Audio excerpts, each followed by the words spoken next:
When we're talking about repentance and sorrow, the Apostle Paul describes and distinguishes between mere sorrow and genuine repentance. And so in writing to the Corinthian church in 2 Corinthians 7, he said that he was glad that he had brought them to sorrow, not as an end. In other words, he says that he wasn't rejoicing that he made them sorrowful by itself, but that they were made sorrowful to the point of repentance.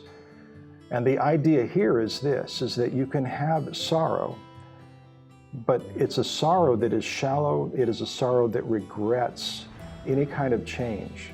It is a sorrow that still clings to sin while still feeling, in some sense, grief for the sin. It's kind of a strange thing, but it shows the fact that we're very double-minded as sinners.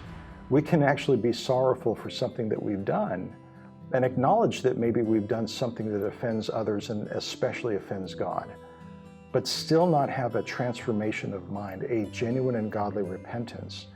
And so Paul distinguishes those two things in a very important way and helps us to understand that just because you feel sorrowful, that doesn't necessarily mean that you're repentant over the sin that you've committed.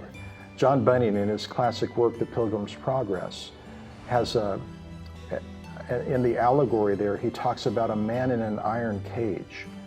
And that man in the iron cage talks about his sin and the sorrow that he had for the life that he had lived and the sorrow that he had for the sin that he had committed. But there was no sorrow that led to repentance. He remained in the cage because he was not genuinely repentant.